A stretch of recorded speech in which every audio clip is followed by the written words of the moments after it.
digamos que no estás entrando al servicio, sino que estás simplemente saturándolo, lo que estás afectando, ¿qué es? La Que la, accesibilidad, ¿no? ajá, la disponibilidad de la información. O sea, dejas que esté disponible para usuarios legítimos. Y digamos que no la afectas, no afectas ni la integridad ni la confidencialidad porque no la ves, pero sí afectas algo, ¿no? Y digamos que eso ya es, ahorita que preguntabas del límite, pues ya desde que haces un ataque de DNS ya es ilegal, ¿sí?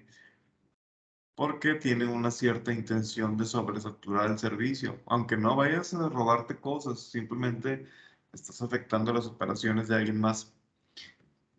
En este caso, pues digamos, si ya lo haces para una empresa o algo así, pues básicamente ya es otro riesgo. Claro que las empresas tienen equipos que detectan este tipo de ataques. Por ejemplo, si tú realizas un ataque de DNS, pues todas las peticiones vienen de la misma IP. Entonces, si tú haces un ataque y la empresa detecta que esa IP está haciendo millones de peticiones, pues automáticamente detecta que es un ataque, ¿no?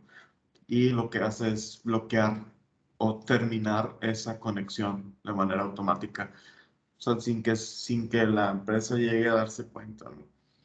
Pero digo, no todas las empresas tienen ese tipo de sistemas. O sea, si ustedes van a empresas chiquitas, pues algunas tienen internet todavía de proveedores chicos, ¿no? O sea, por ejemplo, acá en la academia donde se hizo este ejercicio que yo te lo voy a compartir, se hizo, pues, básicamente digo, se tiene un internet que es un internet comercial, pero pues, básicamente es un internet así de Axtel o de Telmex, comercialón, ¿no? No te dan así como que herramientas empresariales como a las grandes empresas. Entonces, digamos que es vulnerable en muchos sentidos. Y volviendo a tu pregunta, ¿a partir de cuándo es ilegal? A partir de que tú haces un DNS, ¿sí? Un intento de ataque a algo, ya estás haciendo algo ilegal. Por eso les decía ahorita que hay un ramo muy, muy, muy grande de trabajo en este tema, porque las empresas contratan estos servicios para que tú se los hagas, para ellos mismos probar su seguridad. Es decir, ellos prefieren pagar por contratar a alguien que intente vulnerar su seguridad para saber qué errores tienen, que esperar a que alguien lo haga realmente. Entonces hagan de cuenta que es un simulacro, ¿no? Y con ese simulacro pueden saber qué es lo que está fallando en la seguridad de la empresa. Obviamente, aunque sea simulacro, la empresa puede decirte que es ilegal lo que estás haciendo, pero no es ilegal porque te lo está pidiendo, ¿no? Entonces, ¿cuál creen que es el único mecanismo si alguien los contrata para hacer un pen test para protegerse ustedes mismos de eso? ¿Cómo le harían para protegerse? Que no los metan al bote.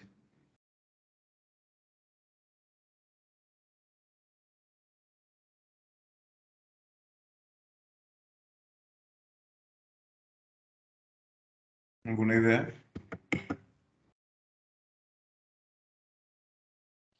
No entendí bien el concepto, maestro. ¿Me lo podría volver a explicar, por favor? Sí, les digo que hacer un pen test ya es ilegal.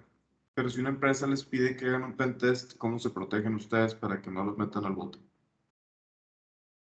Pues se hace un contrato, ¿no? Para que puedas hacer los ataques o revisar que sus sistemas. Sí, exactamente. Ese es el tema. Sí, un contrato o un deslinde de responsabilidades. ¿sí? Lo que hacen es básicamente hacer un disclaimer o un documento donde dices, oye, ¿sabes qué? Tú me estás pidiendo que haga pruebas de penetración a tu empresa, voy a hacer esto y esto y esto, no me voy a robar nada, pero lo que estoy haciendo es eh, legal, ¿sí? Porque la empresa te lo está pidiendo. Y ya con eso te proteges. Porque también pasa de que, oye, pues te hacen una petición de un pen test y luego ya lo haces y a lo mejor no te meten al bote, pero a lo mejor la empresa te va a decir, ah, bueno, no te voy a pagar. Y pues básicamente luego dicen, oye, pero ¿cómo que no te van a pagar? Y la empresa te dice, pues sí, pues lo que me hiciste es ilegal, te puedo amenazar con que es ilegal y pues si me la haces de bronca, te demando, ¿no? Por hacer este tipo de pruebas. Existe, pasa. No solo sirve ese contrato para que no te metan al bote, sino también para que te paguen.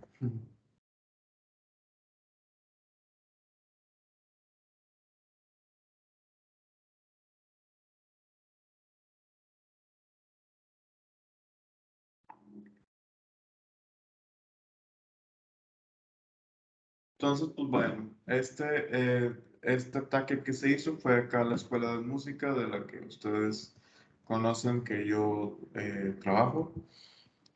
Y pues bueno, básicamente las pruebas de penetración y análisis de vulnerabilidades que se hicieron se realizaron sobre un entorno real de red y sobre información que realmente existía, ¿sí? En el sistema.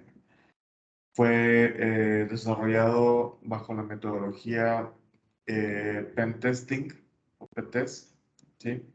Penetration Testing, que es una metodología que, bueno, aquí pueden ver el loguito que está aquí abajo.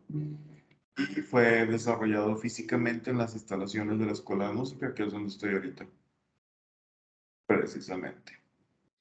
Y pues bueno, los participantes, pues bueno, estuve yo y estuvo acá una persona que me apoya en la parte de administración para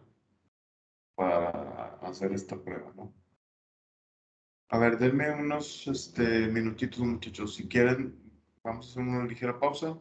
Retomamos ahorita, regreso con ustedes ahorita a las 8 nomás. Déjenme atender aquí el tema.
Listo, muchachos, discúlpame. Lo que pasa es que teníamos aquí un problema y tuvimos que solucionarlo. Pero bueno, vamos a continuar donde nos quedamos. Básicamente, pues les estaba diciendo que era bajo el pentest. ¿Cuáles son las etapas de esta parte del pentest? Básicamente, tiene 7 etapas o comúnmente reconocidas. Toda la parte de hackeo ético es muy similar a decir penetration testing, ¿no? Que es como un sinónimo. Cuando estamos hablando de un pen testing, generalmente es algo que se asocia a que es algo legal, ¿sí? No es algo ilegal. Comúnmente, ¿no? Puede hacerse ilegal en el camino, sí, pero digo, aquí estamos hablando de un entorno empresarial, en un entorno de metodología y en un entorno legal. ¿Cuál es la primera etapa? Pues básicamente es un preestudio de lo que se va a hacer, de qué sistemas vamos a tener, qué identificamos como equipos, como sistemas, como posibles fallas de seguridad. Esto sin hacer nada todavía. ¿Ok? La etapa número 2 es la etapa de inteligencia, ¿sí? Que es ya un poquito investigar qué tipo de modelo de equipo se tiene, qué tipo de sistemas, qué tipo de sistema operativo. Vaya, saber un poquito más a detalle qué es lo que se está buscando atacar. ¿Sí? Obtener un poquito más de detalle, por eso se llama la parte de inteligencia. No es lo mismo saber que obtener. Y la parte de inteligencia busca obtener esa información por medios, digo, si estamos hablando de un entorno legal, pues bueno, preguntando, ¿no? Pero si estamos hablando de un entorno ilegal, pues se busca mucho el tema de ingeniería social y los tipos de ataques que ya platicamos. Bueno, esta parte número 2 se llama parte de inteligencia. La parte número 3 es la parte de modelado de amenazas, que básicamente lo que hacemos es buscar cuál va a ser las amenazas que vamos a, o los ataques que vamos a hacer, ¿sí? En base al conocimiento que obtuvimos en la parte de inteligencia o en el punto número 2, ¿ok? Que es bastante importante. Sin el 2 no puede existir la parte 3 porque no puedes modelar una amenaza si no sabes a qué estás amenazando, ¿no? A qué tipo de equipos estás amenazando, ¿no?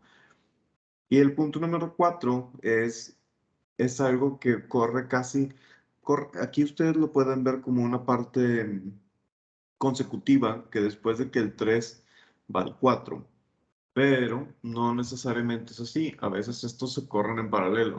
A veces el 3 y el 4 están corriendo simultáneo, porque una cosa es que estés modelando las amenazas de acuerdo a los sistemas que se tienen y otra cosa es que estés buscando vulnerabilidades en los sistemas que se tienen.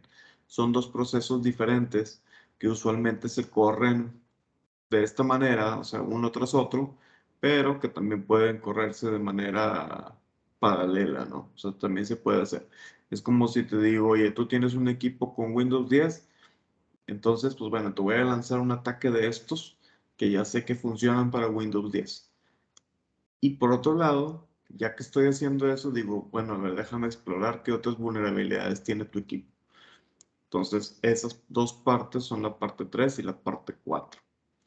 Y la parte número 5, si se fijan, en el punto número 3 y el punto número 4 recaban, eh, recaban información, ¿sí? Uno de vulnerabilidades y otro ya de amenazas específicas en base a lo que se obtuvo en el punto número 2, en la parte de inteligencia.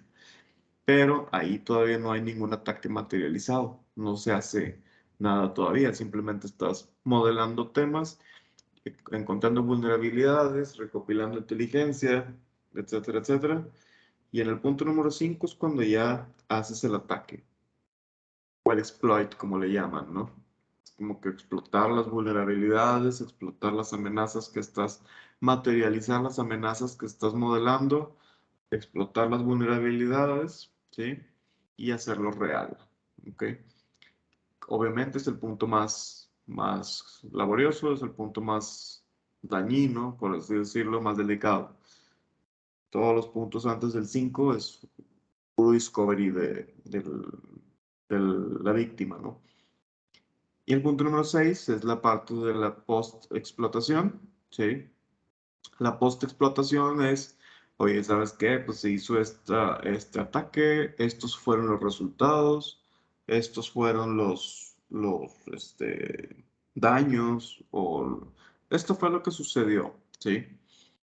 Y pues, aquí, junto con el punto número 6 y el punto número 7, la post-explotación y la parte de reportes son, digamos que el resultado final de un pen testing, de un pen test, que básicamente lo que hacen es decir, oye, esto fue los daños que se obtuvieron, va.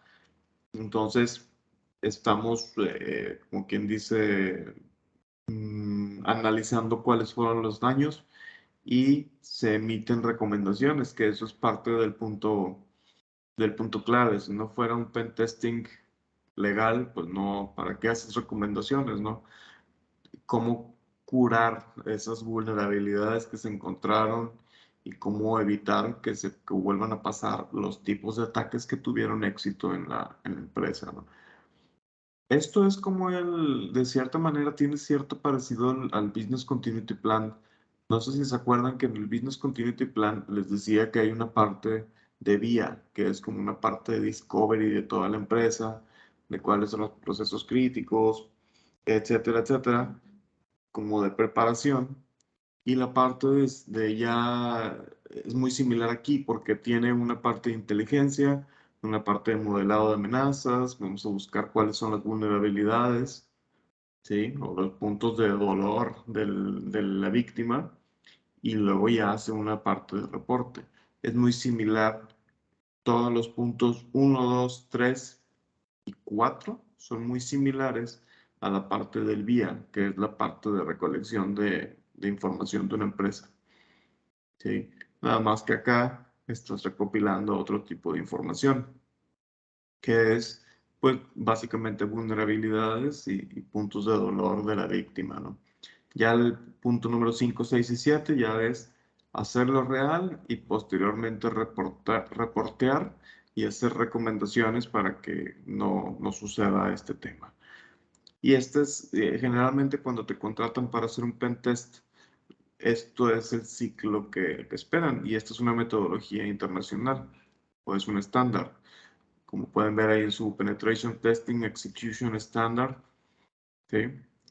Básicamente es PTS, que bueno, no podemos decir Pen Testing, ¿no? Pero bueno, sus iniciales significan Penetration Testing Execution Standard.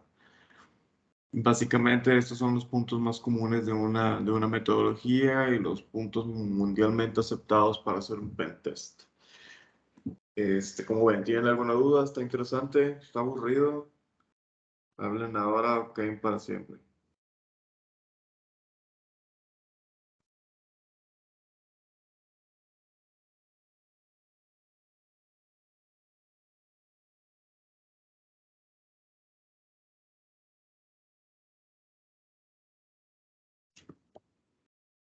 Ahí.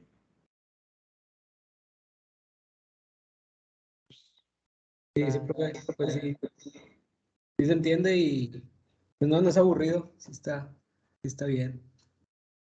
Sí, esto es una parte de las más divertidas de seguridad de la información, ¿no? O sea, hacer un pen test es muy divertido porque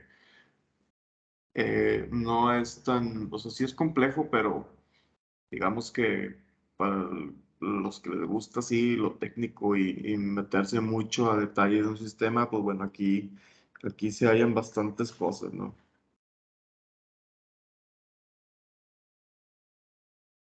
Va. Entonces, bueno, esta es la metodología. Ahora, ¿cuál es la introducción o cuál es el porqué? Pues bueno, la Escuela de Música Liceo desea realizar un análisis concienzudo de vulnerabilidades de sus sistemas computacionales, ya que se cree que se cuenta con equipos desactualizados y que actualmente muchos clientes cuentan con acceso a sus redes internas. ¿Quiénes son los clientes? Pues los alumnos que vienen a tomar clases, pues todo el mundo tiene la contraseña del Wi-Fi. Y se desea maximizar la privacidad de los registros correspondientes al alumnado, los cuales se encuentran alojados en máquinas administrativas, ¿sí? O en expedientes digitales que están en máquinas administrativas. Y aquí te dicen, pues básicamente que los documentos no existen en físico, sino que existen en documentos digitales. Que mucha gente tiene el Wi-Fi, que se preocupa porque tienen equipos desactualizados, que no renuevan hace algún tiempo. Entonces, generalmente cuando empieza a crecer esta sensación de que tú tienes mucha inseguridad en tus sistemas, es cuando se recurren a los pentests. Ok. Y bueno, esta es como que la situación actual del cliente. ¿Qué es lo que se hizo? Se analizó la red interna de la escuela de música utilizando la plataforma Kali Linux. Que para los que no están familiarizados con Linux, Linux tiene muchas distribuciones que son para, o muchas, se les llama distribuciones en el lenguaje de Linux, pero realmente una distribución hace referencia a un paquete de programas necesarios para un objetivo específico. Por ejemplo, Linux tiene una distribución para doctores y tienen puros programas ya preinstalados que les sirven a los doctores para sus tareas de médico, ¿no? Y en este caso, pues el tema de pen testing, tienen muchas herramientas para hacer diferentes tipos de ataques, de muchos tipos, no solo en el DNS que vamos a hacer en este caso. Se ven muchos tipos de ataques. Digamos que es como una suite de utilerías. Digamos que tiene todo lo que un hacker puede necesitar, ¿no? Seas de white hat o de black hat o de gray hat. Tiene todo lo que usualmente está en el mercado como herramientas para temas de hacking, ¿no? Y bueno, es esta parte. Algunas de las herramientas que se usaron son herramientas muy conocidas en el mundo del hacking. Algunas de ellas son Metasploit, ¿sí? Que es una parte ya para correr ataques, sobre todo ataques de DNS.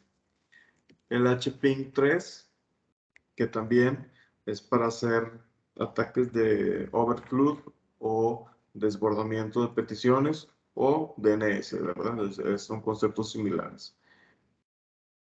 Se utiliza también la herramienta de Nmap, que es, por sus siglas en inglés, es Network Mapping, que es como un mapeo de la red que se tiene para ver qué equipos hay, etcétera. Es parte de la inteligencia que se hace. Y Nessus, que es un análisis de vulnerabilidades. Nessus es un programa que ustedes pueden encontrar en internet. Ya está, se corre en línea ese programa. Bueno, sí se instala un aplicativo, pero principalmente es un ambiente web para correr esa aplicación. Y esas son las herramientas que se usaron para para este ejercicio, ¿no? ¿Alguien le ha tocado trabajar con alguna de ellas? ¿O alguien había escuchado alguna de ellas? Nada más para ver qué tan nuevo es este tema para ustedes. ¿No? ¿Nadie? Nada más Nmap, sí lo he escuchado como que es el más utilizado o básico, no sé, conocido. Sí, pues es muy confiable. Básicamente lo que te hace es te da un desglose de todas las IPs conectadas a un router, ¿sí? Y te dice qué sistemas operativos está asociado a cada IP. Y está padre, está muy completo. Bueno, eh, dentro de la Escuela de Música Licea se cuenta con el siguiente equipo. 2 equipos de cómputo basados en Windows 10, ¿sí? Un equipo de cómputo basado en Linux Ubuntu un equipo de cómputo basado en Windows 7, una impresora HP conectada a la red y un equipo router marca Sun con el proveedor de servicios Axtel. ¿Sí? El ISP es Internet Service Provider o proveedor de servicios de Internet. Como saben, pues está Axtel. Bueno, Axtel ahora se llama Easy. Está también, bueno, no me acuerdo cuáles otros hay. Creo que ya son poquitos. Telmex Pro y cosas de esas. Entonces, el equipo es de esta marca, que es el router principal que da el servicio de Internet a la escuela de música. ¿Ok? Todas las pruebas utilizan la plataforma Kali Linux. ¿Sí? ¿Cuál es el primer paso? Pues bueno, aquí nos acoplamos a la parte de esta metodología de pentest. ¿Sí? O de pentest. ¿Sí?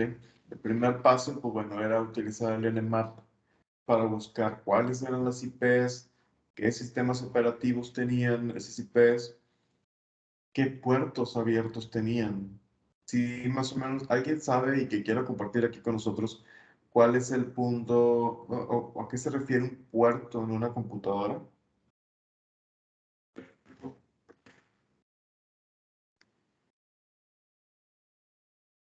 Un puerto, pues decir, pues de USB, no, Ajá, eso podría ser un puerto físico, ¿no? Un puerto USB, un puerto Lightning, un puerto del que ustedes quieran. Pero el Nmap busca puertos virtuales. Por ejemplo, si ustedes utilizan una impresora, internamente se utiliza un puerto del sistema operativo para atender todas las peticiones de impresión. Por ejemplo, si ustedes van a imprimir, se utiliza el puerto 5050. Digamos que si ese es el puerto de Windows para imprimir. Si Word manda a imprimir, pues ya sabe que Word va al puerto 5050.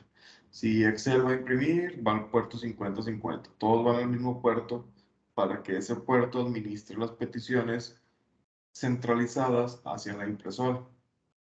¿Ok? Entonces, así como hay puertos para impresión, hay puertos para solicitudes gráficas, hay puertos para correo, hay puertos para puertos administrativos del equipo, ¿sí? O puertos de servicio que nada más se usan por el mismo sistema.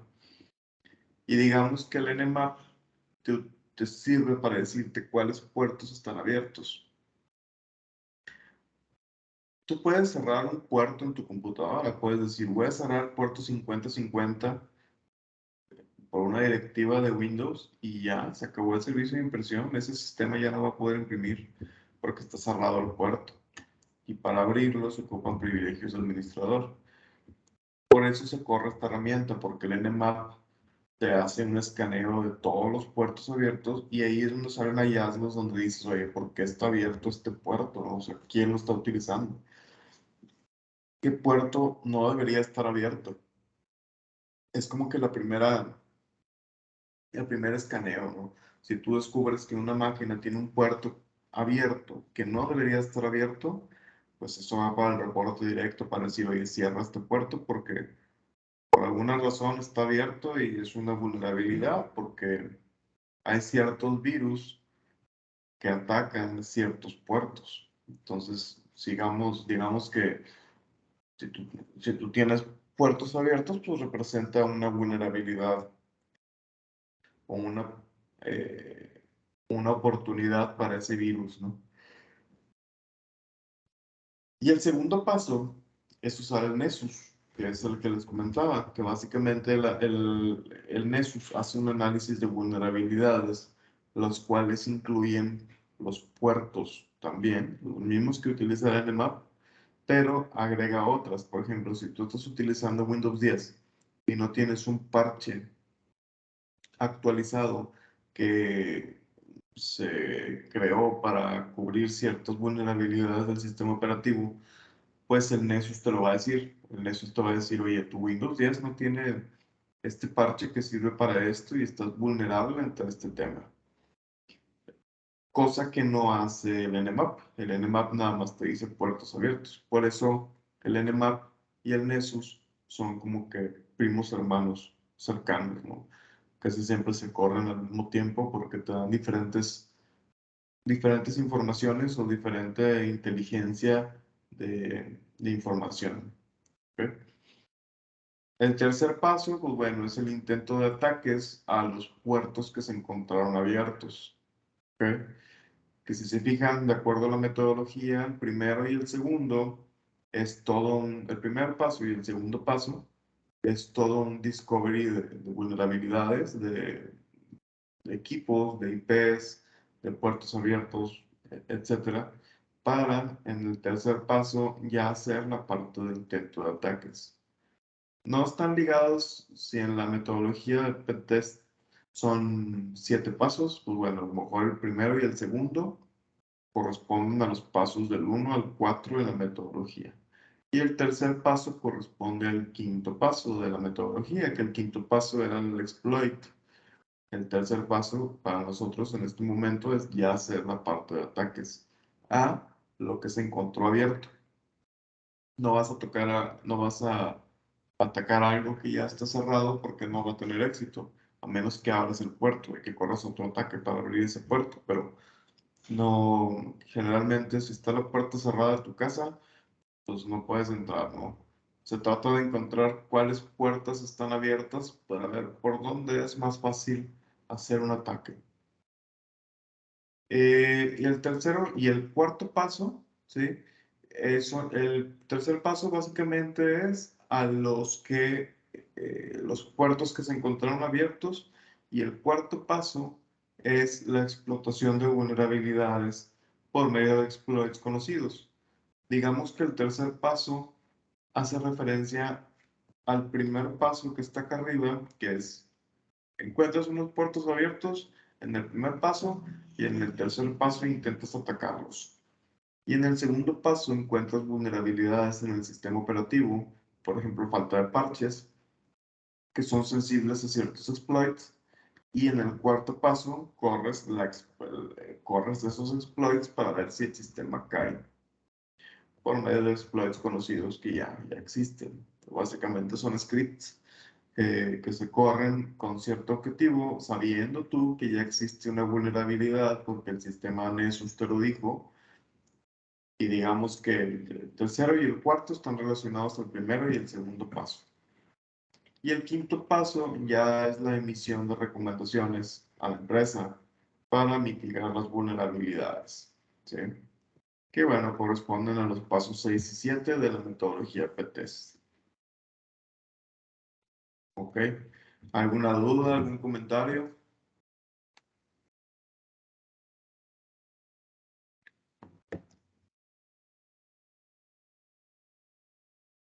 ¿Alguien quiere que vuelva a explicar este punto? Toda confianza.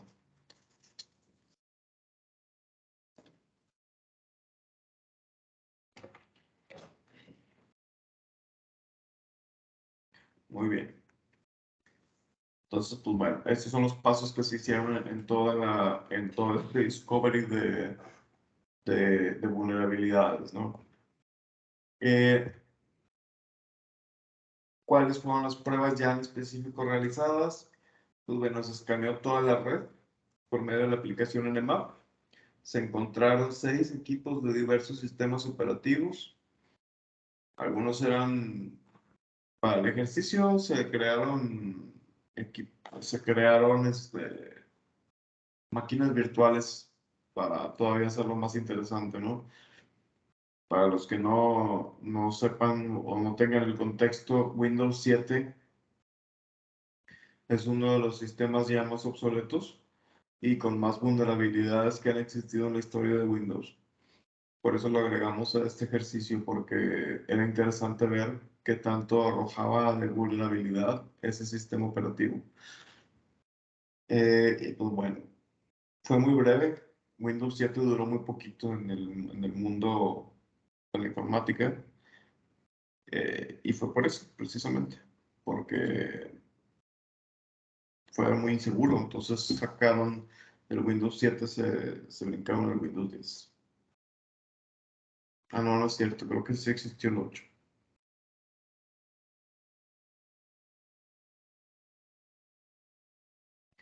Y para la parte de explotación, bueno, perdón, me estaba brincando los otros dos.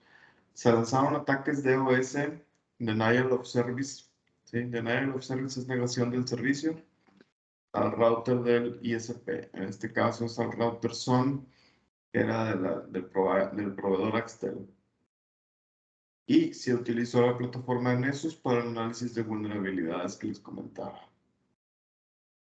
Para la parte de exploits, se usó Metasploit y HPing3, que son dos programas que ya traen instalados Kali Linux. Y los scripts específicos son esos que están enunciados ahí, el MS11030, que es para denegación de servicio, y el SymFlood, que es como flood es como inundar, ¿sí? Y DNS es pues, denegación de servicio, ¿no? Básicamente es para lo mismo, pero son dos exploits diferentes que existen para estos términos, ¿no? Aquí lo que queríamos era tumbar el servicio de Internet en la empresa o en la academia por medio de ataques de DOS. Y también conocer qué tipos de vulnerabilidades había en los equipos. Ok. Básicamente esto es como que lo que se encontró en el discovery de equipos. ¿Ok? Hallazgos. No se encontró ningún dispositivo no reconocido al momento del ataque. O sea que no había nadie ahí que no pagara el internet, que estuviera colgado de la red. O sea, no encontraste ningún chaperón ahí usando tu internet. No se encontró. No se encontraron puertos abiertos con vulnerabilidad crítica, lo cual es bueno. Se encontraron puras vulnerabilidades bajas y medias. Ese es otro hallazgo. Se descubrió que el router es vulnerable a ataques de DOS por la misma arquitectura del router y por el tipo de ataque que se está haciendo, ¿no? Porque no tienen, por ejemplo, en aquel entonces teníamos el router directo, ¿no? El router es el que daba el servicio de internet hasta la academia. Y digamos que era un router sencillón, o sea, simple, estaba nomás para internet. Pero después de eso se puso un router más complejo que ya tenía firewall y ya tenía más elementos de seguridad que ya no es vulnerable a ataques de DOS. Ese router nuevo que se puso, si detecta ataques de DOS o DNS, se cortan las conexiones, ¿no? Y se descubrió que se tiene vulnerabilidad a ataques man in the middle, que es lo que creo que ahorita el compañero mencionaba, que eso es que alguien esté en medio cachando los paquetes entre la conexión de internet y el equipo final. Digamos que alguien está escuchando la comunicación. Y bueno, eso también se descubrió con este tipo de análisis. Aquí básicamente, déjenme lo hago un poquito más grande. Ok. Esto ya es de la parte vaya, de la parte de Linux, ¿sí? Que lo que hicimos fue correr, aquí si ustedes lo ven, bueno, aquí no está explicado, pero el HPing3 fue la aplicación que se usó, ¿ok? Y se utilizaron estas IPs, ¿sí? En este caso, esta IP era la dirección del router de Axtel, ¿sí? Y se estaba atacando el puerto 80, que es el puerto de servicio de Internet.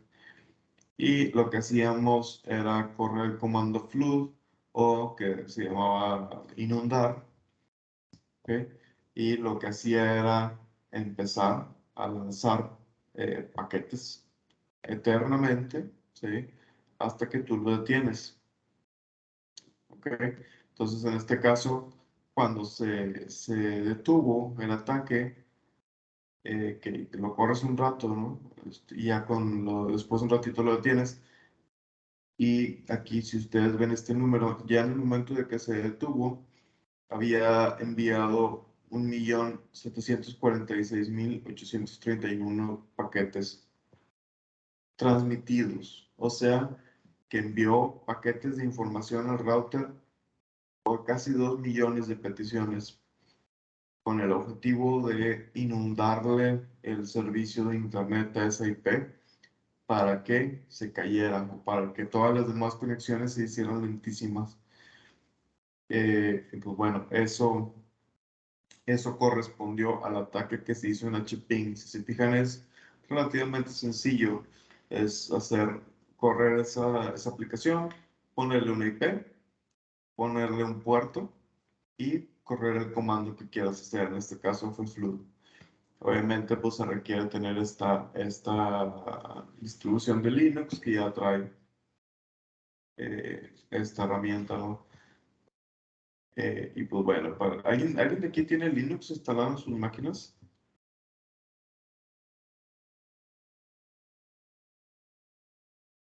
¿Alguien ha usado Linux en su vida? De mi parte, no.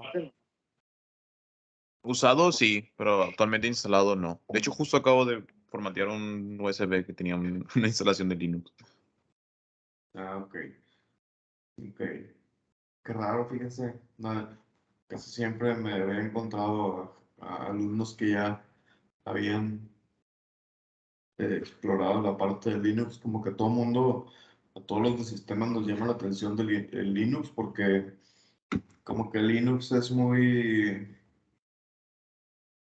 así de código y es muy diferente al Windows. Yo sí lo llegué a usar con bastante profundidad, pero una gran cantidad de lo que uso sí requiere de soporte de Windows. En partes gaming, temas de realidad virtual. Entonces tenía que estar constantemente cambiando a Windows y eventualmente las ventajas que tenía de usar Linux eran menores a las desventajas que estabas viendo. Sí, claro. Digo, tal vez en mis tiempos, cuando yo estaba en la facultad, tener Linux era como que casi creo que eras un hacker, ¿no? Nada más por tener Linux, porque no existía tanto el gaming. Y el gaming sufre mucho para correr en Linux. Entonces, casi todo el mundo tiene Windows por lo mismo.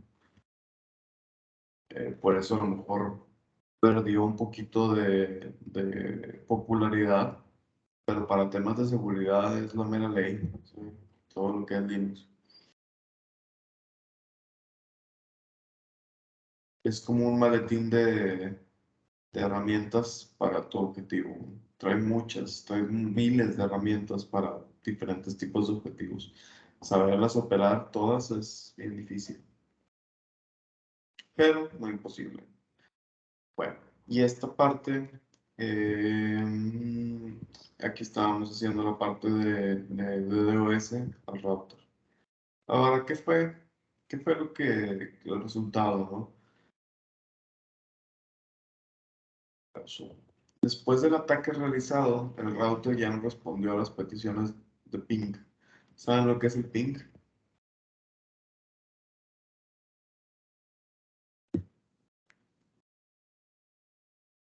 Sí, pues la latencia. Ajá, el ping es como oye, yo, sistema operativo A, le pregunto al sistema operativo B, ¿estás ahí? Y el sistema operativo B responde, sí, sí estoy aquí. Y luego, después, un segundo después, ¿estás ahí? Sí, sí estoy aquí, ¿estás ahí? Y así lo hacen muchas veces hasta que lo detengas. Que en este caso, si se fijan ustedes, estamos haciendo un ping a la misma IP que tenía el router SON, que es este 192.268.15.1, con paquetes de 32 bytes. Entonces, cada paquete se enviaba de 32 bytes. En cada paquete respondía con con una latencia de 1 milisegundo, o sea, muy rápido. Y en el momento en el que se corre el ataque con el HPing 3, aquí se ve donde empieza o donde deja de responder. Que si se fijan, estaba respondiendo muy bien. En el momento en el que le das enter al ataque, empieza a, a decir tiempo agotado de espera para esta solicitud. Salvo que sí llegó. Digo, pero fíjense cuánto se tardó. 524 milisegundos contra 1 milisegundo que se estaba tardando antes del ataque. No quiere decir que se va a cancelar el servicio totalmente, pero se va a hacer bien difícil de usar, bien lento, y la mayoría de las veces pues no va a responder porque está muy ocupado. ¿Ok? Entonces, aquí es donde se ve a través de un simple ping, y esto fue en Windows. De hecho creo que aquí se ve que es la terminal. Aquí si ustedes ya lo ven, ya estamos acá en C, en disco C, users, Eduardo, en este caso era mi instalación. Y ya desde este momento nosotros estábamos corriendo el ataque en Linux y estábamos viendo los efectos en una computadora con Windows. Pero lo puedes ver en cualquier computadora que le hagas un ping, le va a mostrar este resultado. ¿Qué es lo que pasa? Que pues bueno, si tú aquí en este momento abres un explorador de internet, pues no te abre las páginas, no te las abre o te dice que no hay internet, aunque sí estés conectado. Sí. Estás bien, ni hablar de estar viendo YouTube o Facebook o lo que sea, porque peor tantito, porque es pura imagen y puro video, ¿no? Entonces, aquí digamos que un ataque se materializó de esta manera con esa herramienta que era HPing 3 de Kali Linux, con el ataque hecho hacia el modem de Axtel. Entonces, después se hizo un ataque con Metasploit, que es la otra parte. La parte anterior fue HPing 3 y esta parte fue la parte de Metasploit. ¿Ok? Que también es básicamente el mismo objetivo, ¿sí? El mismo objetivo de Metasploit era correr un ataque al mismo puerto, ¿sí? Que en este caso el ataque era el MSF5, que aquí está, ¿sí? A este sí hay que ponerle más parámetros, ¿no? Si vas a correr el exploit MSF5, tienes que ponerle un puerto, tienes que ponerle los hosts o los IPs que va a estar atacando, ¿no? Y al final corre el módulo o el comando exploit, que es como que ataca, ¿sí? Y con todos estos parámetros, el Metasploit empieza a lanzar un ataque de flood, ¿sí? De hecho, aquí lo ven. Sin flooding, que es como inundando esta IP 192.168.15.15, que esto era un equipo ya, ¿sí? Esto no era... aquí estábamos atacando ya no el router, porque era la otra dirección, la punto 1. En este caso era la punto 15. 192.168.15.15 y estábamos atacando el puerto 21 y este equipo es el que tenía la parte de Ubuntu o el sistema operativo de Ubuntu. ¿Okay? Entonces ya con esto estábamos haciendo un ataque desde Linux Kali hacia Linux Ubuntu. ¿Ok? ¿Alguna duda de lo que se estaba haciendo aquí?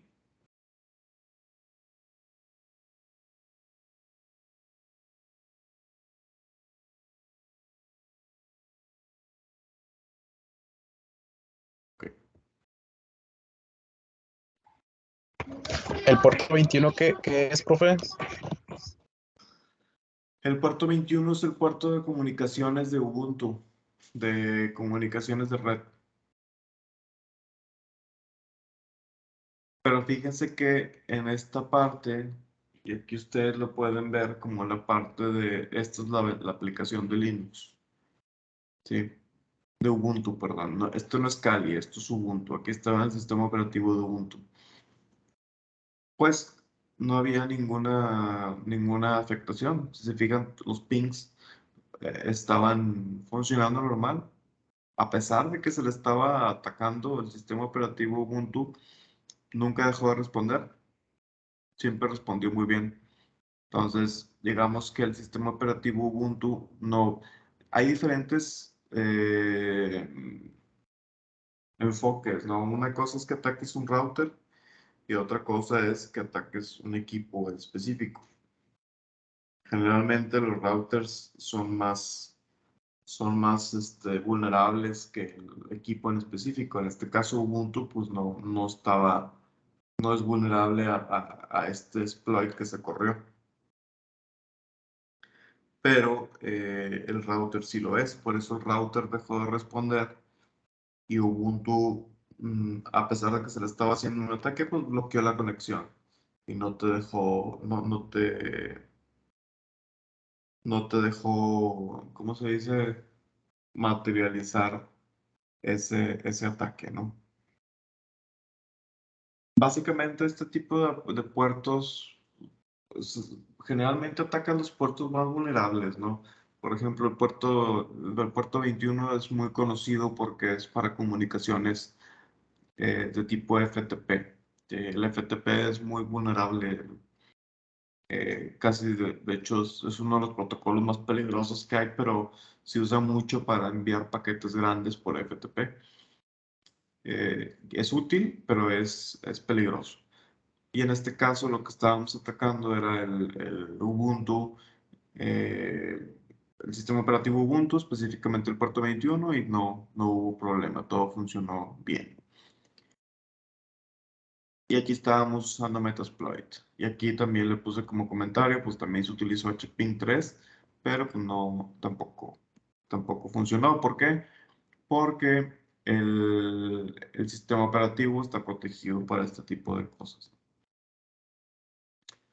Eh, y esos dos ataques que ahorita acabamos de platicar, uno era hacia el router y otro era hacia el Ubuntu, ¿no? A ver, espérame un tantito.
Ok, entonces hasta aquí vamos en la parte de explotar o atacar el router y atacar la parte de Ubuntu. Ok.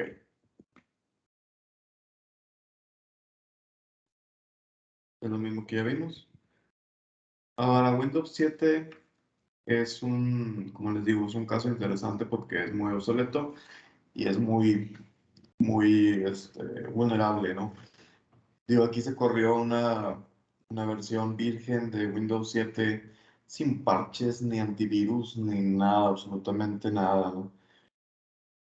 Y por lo tanto, básicamente lo que hacíamos era correr el Nessus para la IP que tenía Windows 7, que era la 16. La .15.16, y lo que hizo el Nessus fue encontrar una vulnerabilidad para el exploit MS11030, que es el que estábamos usando con el Metasploit, que era este, ¿sí? Que este exploit está dedicado a esta vulnerabilidad. Entonces, digamos que encontramos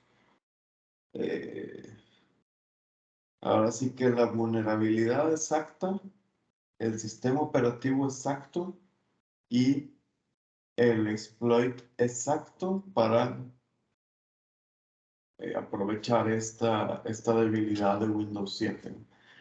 Pero eso no lo dijo Nessus. Por eso nos dijo, oye, tú tienes una criticidad muy alta en Windows 7. ¿Por qué? Porque hay una vulnerabilidad para ese exploit y existe un exploit específicamente que ya tiene Kali Linux preinstalado, ¿no? Entonces, esa parte fue como que muy evidente. Por eso se corrió el ejercicio con Windows 7 porque es uno de los más peligrosos de usar hoy en día.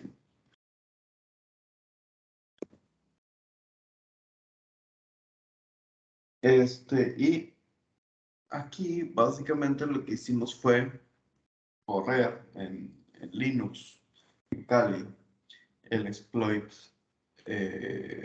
MSF5, perdón, MS11030, que era el específico para esta vulnerabilidad, se corrió para la IP16, por eso dice corriendo módulo de exploit contra esta IP, que es la IP que tiene el Windows 7.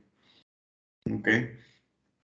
Entonces, al momento de correr este exploit, pues lo que hace también es inundar el servicio de Internet de Windows 7, ¿no? Finalmente, este exploit también es para denegación de servicio, pero a un equipo en específico, no a un router, que es como lo hicimos al principio. Si se fijan, el del router tuvo éxito, porque los routers no tienen ¿cómo se dice? Ni antivirus ni nada. Bueno, al menos ese router que se estaba corriendo en ese momento no tenía seguridad adicional. En este caso, se estaba corriendo el mismo ataque del DNS, pero a un equipo con sistema operativo y con cierta seguridad. Ahora, que corramos un exploit y que el equipo tenga una vulnerabilidad para ese exploit, no quiere decir que va a tener éxito. Puede o no tener éxito porque hay otros factores.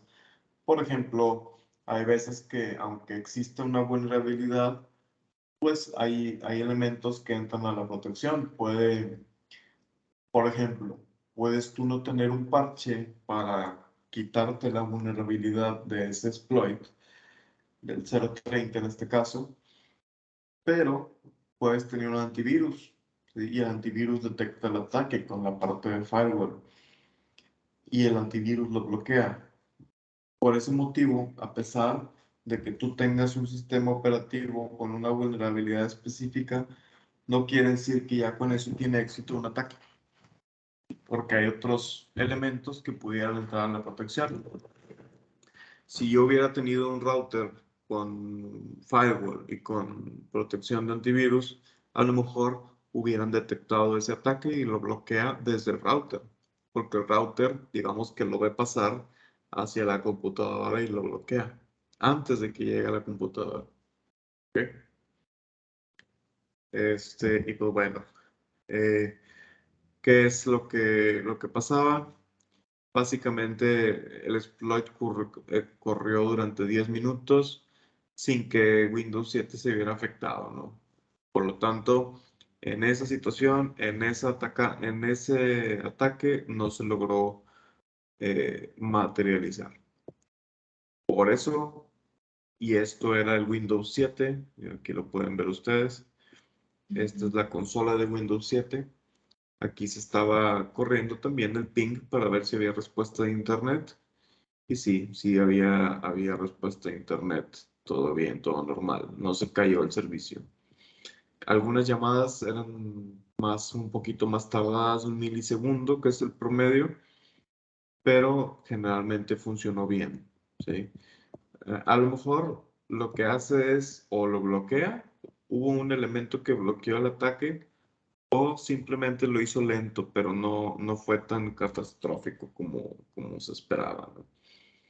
Y ese ataque que se hizo, pues fue a Windows 7 y pues tuvo resultados, a pesar de que se esperaba que tuviera resultados más feos, eh, pues le fue bien. ¿Ok?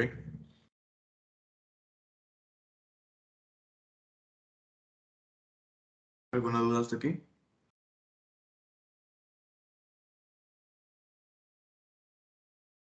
No, todo bien. Está técnico, ¿no? El tema está, no sé si la vez los perdí o si más o menos se queda claro. Esto es mucho más interesante cuando se hace, ¿no? Pero pues bueno, como pueden ver, pues es un entorno muy complejo de replicar porque tienes muchas máquinas virtuales, muchos equipos, etcétera. Muy bien. Todo esto es real, ¿eh? O sea, realmente teníamos un equipo con Windows 7, un equipo con Windows 10. Todo el inventario de equipo que se mencionó, que eran 6 equipos, todos existían, ya sea virtuales o reales, pero todos estaban funcionando como un sistema operativo real. Ahora, básicamente hay un tipo de ataque que es que tú entres a un sistema y que mantengas un acceso a ese sistema, ¿sí? Que tú puedas entrar cuando quieras. En este caso no se encontró como vulnerabilidad, ¿sí? De que un atacante pueda entrar a la red y quedarse con el acceso a la red siempre. Digamos que no ataque, solamente va a tener acceso a la red. No fue encontrada esa vulnerabilidad, pero la parte de hombre en medio o man on the middle sí es posible, ¿sí? Pues, sí es posible en todo el entorno que analizamos. A lo mejor otros entornos no es posible, pero en este caso sí es posible y ahorita lo vamos a ver por qué.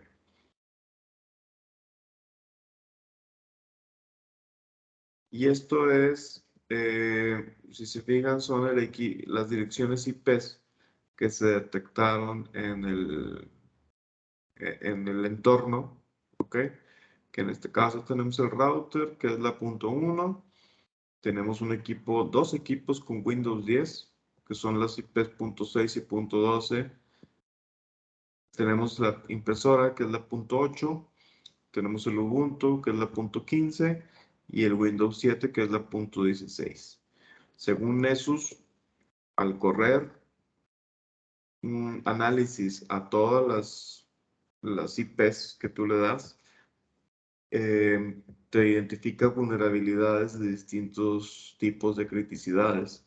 Está la criticidad baja, la media y la alta. Que en este caso, como les decía al principio de la clase, nada más encontramos principalmente bajas y medias. ¿Ok? Y alta, nada más encontró una. que es la vulnerabilidad al ataque MS-030, que ya corrimos y que no hubo éxito, o sea, no se dañó nada o el servicio continuó bien, pero se considera una vulnerabilidad crítica para Windows 7. Y eso fue porque pues, principalmente el sistema operativo es el que tiene el riesgo. Y este reportito te lo dan esos. Claro que en otro formato, la verdad aquí yo lo hice para ejemplificarlo un poquito más user friendly, ¿no? Recomendaciones, pues aún y que el entorno se categoriza con un riesgo bajo, no obstante hay recomendaciones, ¿no? La primera es no uses sistemas operativos que ya no se les da soporte. Por ejemplo, Windows 7 ya hasta el mismo Windows lo desconoce, ¿no? Ya es como que ya si tienes Windows 7 y tienes un problema, pues ya buena suerte porque Microsoft ya no se hace responsable ni te ayuda en problemas que puedas tener con Windows 7. Entonces, si ya no tienes soporte, pues todavía más riesgo, ¿no? La obvia recomendación, tener los antivirus actualizados, tener al día los parches, contar con un equipo de seguridad externo, como que estamos ahorita haciendo un pentesting para ver qué es lo que anda bien, qué es lo que anda mal. Y la última y no menos importante, crear una campaña de awareness o de concientización en la que los usuarios tengan un conocimiento de qué está pasando en el mundo, ¿no? O sea, qué tipo de vulnerabilidades hay, qué tipo de ataques existen. Ahora sí, cuáles son los ataques de moda, ¿sí? Porque si la gente no tiene ni idea de qué puede ser víctima, pues es difícil que sepa reconocer cuando ve un posible ataque. Y pues bueno, algo también muy importante es la revisión periódica para la vigencia de estos, o sea, de los patches. De nada sirve que hoy yo ponga al día todos mis equipos, ¿sí? Y no lo vuelvo a ver en un año. O sea, se debe estar revisando periódicamente. Es más valioso programar un tiempo cada 3 meses para ver si todo está al día. Digamos que así se mantiene más la seguridad, ¿no? Como hemos visto en muchos temas de los que hemos visto en esta materia, el tema es que es un proceso de mejora continua, todo lo de seguridad. Nunca se acaba, no puedes hacer algo bien robusto de seguridad y echarte a dormir porque se va a hacer obsoleto en muy poco tiempo. Entonces hay que estarlo refrescando para que esté al día. Post-explotación, que es la parte que veíamos en el pentesting, que es la parte del punto número 6 de la metodología pentest, ¿sí? Pues bueno, ¿qué es lo que va a pasar después de que se llegue a materializar un ataque?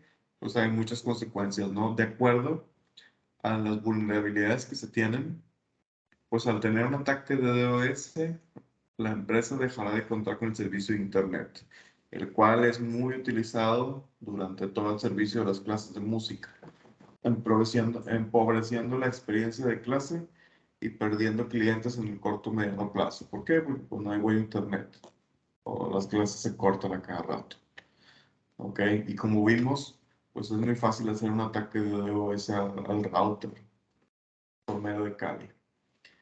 Segundo, pues al tener un sistema operativo obsoleto, como Windows 7, pues cada día existen programas que se aprovechan de esta obsolescencia, ¿no? Por lo que si un ataque se materializa, pues básicamente pueden tener acceso atacantes a un equipo, ¿sí? Pueden secuestrarlo, pueden tener la información de clientes, teléfonos de clientes, correos de clientes, etc. Digamos que te pueden hacer daño por ahí. Y dado el entorno, pues estas son las recomendaciones post-explotación que se dan. Porque todo el entorno, el Nessus, el Nmap, pues arrojaron muchas vulnerabilidades que, pues, bueno, si las explotas, si tienes éxito, va a pasar esto.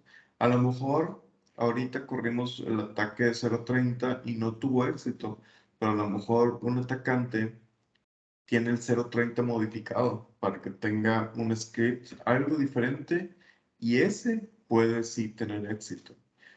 Entonces, eso es bien variable, ¿no? Que nosotros ahorita corrimos el ataque tal cual viene preinstalado en Linux, pero los atacantes personalizan sus ataques. No es así como que corra, no, así como lo corrimos nosotros, pues no pasa tan así. O sea, la gente que está en este tema, pues modifica sus propios o tunea sus propios scripts de exploits con su propia receta secreta y pues eso es lo que, su éxito, ¿no? Y lo están mejorando todos los días. Ok. Entonces, pues la parte de conclusión, pues bueno, después de toda la parte de análisis de vulnerabilidades y ataques realizados, se puede concluir que el riesgo en la empresa existe y a pesar de que este riesgo es bajo, algunas de estas amenazas son críticas y puede dar pie a pérdidas mayores de información. Por lo que se recomienda implementar una solución definitiva e inmediata a estos puntos y asegurar que la empresa no recaiga en la misma situación con el paso del tiempo. O sea, que no vuelva a pasar que dejes un chorro de tiempo sin evaluar tu seguridad y que vuelvas a estar bien vulnerable otra vez. ¿Ok? Y en pocas palabras, digo, eso es un pen testing. Si se fijan, pues nos aventamos ya 22 diapositivas, ¿eh? Pensé que estaba más, no me acordaba que estaba tan largo. Eso es un ejercicio de pen testing de acuerdo a la metodología pen-test. Sí, digo, no vemos, obviamente no vimos la parte de reportes ejecutivos y todo eso, pero porque quería mostrarles un poquito más vaya, de cómo eran los ataques en sí, los exploits y todo eso. Pero como pueden ver, pues son temas complejos, son temas que requieren equipo. Y eso que ahorita lo hicimos o lo mostré a un nivel casi creo que por default todo, ¿no? O sea, como vienen las cosas preinstaladas, así lo corrimos. Pero aún así, pues es posible quitar, tumbar servicios, incluso de esa manera tan fácil como lo vimos, ¿no? Como ven, se dedican a hacer pentests. Ganan un chorro de los que hacen pentesting. Y todo el mundo les tiene miedo.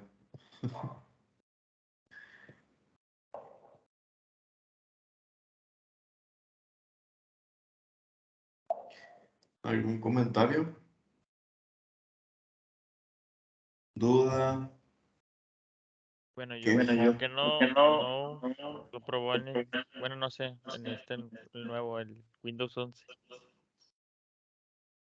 Ah, no, es que este ejercicio lo hice el semestre pasado o antepasado y todavía no existía Windows 11. Todavía no existía, estábamos en 10. Para Windows 11 es muy nuevo. Creo que todavía sigue siendo el 10 el que predomina, ¿no? Algunos de ustedes ya tienen 11.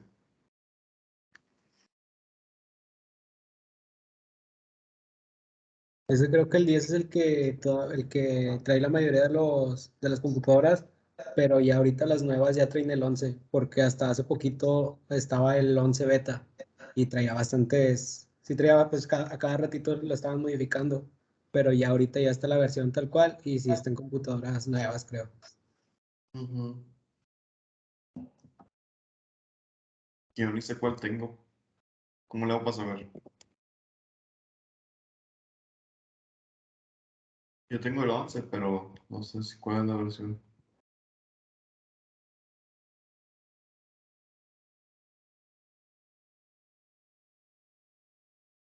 ¿Cómo ven, muchachos? Está interesante todo este tema de Windows 11, Windows 10, Windows 7, Linux, Ubuntu, Kali. Está muy denso, ¿no? Está muy robusto el tema de hackeo ético.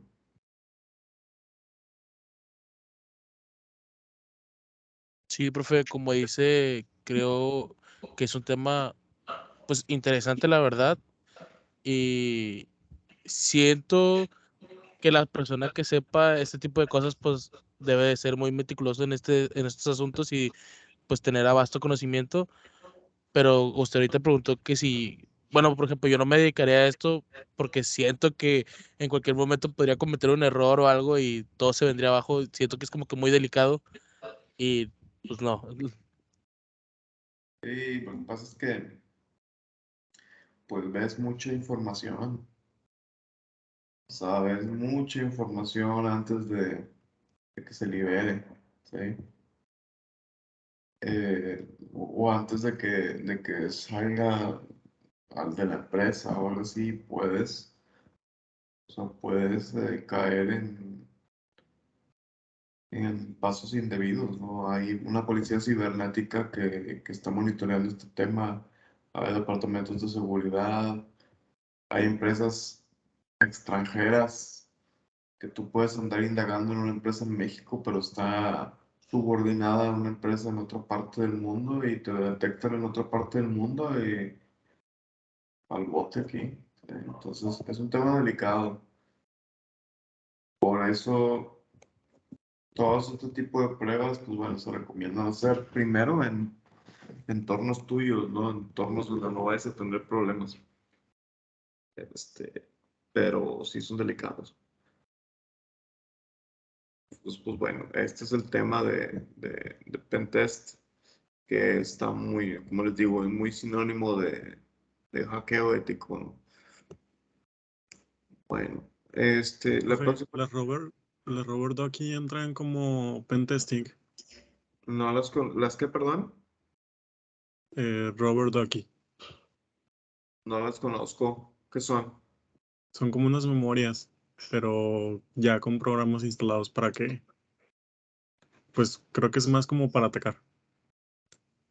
Pues es que mira, este entorno no es muy comercial. O sea, si alguien te vende memorias con cosas así, pues generalmente, pues tienes que saber usarlas. O sea, no es así como que muy fácil. Pero sí pueden tener cosas muy vigentes, muy específicas que alguien hizo para atacar cierto objetivo, ¿no? Pero sí, digo, respondiendo a tu pregunta, sí entrarían como herramientas para ese objetivo, ¿no? Y ahorita, pues, volviendo al tema que platicábamos al inicio, pues ya nos quedan 2 semanas, ¿sí? Acuérdense que el 10 de mayo es el último examen parcial. Y luego en la fecha de ordinario es cuando van a presentar el proyecto. Por lo tanto, solo nos queda la siguiente clase. Y la siguiente clase, pues va a estar el invitado que les platiqué. Y vamos a platicar aquí de un tema de nosotros para cerrar también. Entonces, pues bueno, digo, ahorita pues ya estamos cerrando el semestre. Pues bueno, vamos a ver cómo nos van las siguientes clases. ¿Ok? ¿Alguna duda, algún comentario que quieran hacer antes de cerrar la clase? No, profe, ninguno. Muy bien. Bueno, muchachos, si no tienen dudas, pues nos vemos el siguiente martes a las 7. Cuídense, que tengan buena semana. Igual, Gracias, profe. profe. Tenga buena Igualmente, semana. profe, Que cuídese. tenga bonita semana. Nos vemos. Igual, bye.